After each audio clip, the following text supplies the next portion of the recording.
ચંદન 2 વર્ષ પછી ચૂંટણી છે લોકસભા અને વિધાનસભા ભેળી છે. આ લાંબુ ચાલે એમ નથી. વચ્ચે સાહેબ બેઠા છે વાણમાં, એક જણો આ બાજુ હલેસું લઈને બેઠો છે ને એક આ બાજુ આ બાજુ. એ હલેસું ચારે બગડે કઈ ખબર નથી.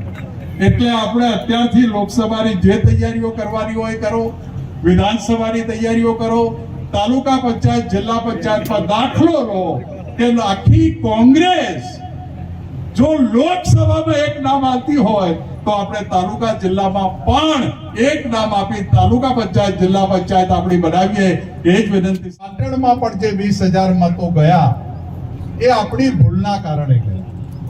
કદાચ પાટણના 20,000 નોટાના મત આપણને મળ્યા હોત તો આજે ચંદનસિંહના નામનો પણ આપણે ગુલાલ ઉડાડતા હોત.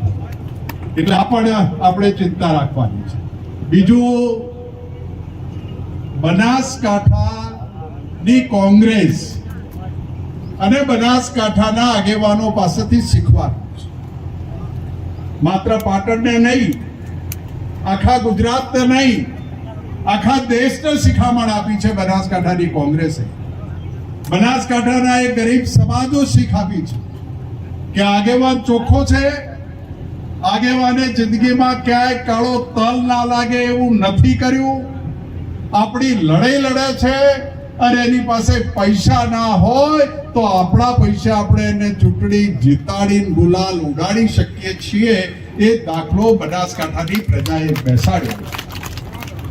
અને તમે એકતા કરો. જો આ એકતા બનાસકાંઠાએ ન કરી હોત તો ગેરીબેન ના હોત. અને આ એકતા કરવામાં થોડાક આપણે પાછળ પડ્યા અને ચંદનસિંહભાઈનો ગુલાલ આપણે ના ઉડાડી શકીએ. ચંદન અકળાઈ નહીં જવાનું.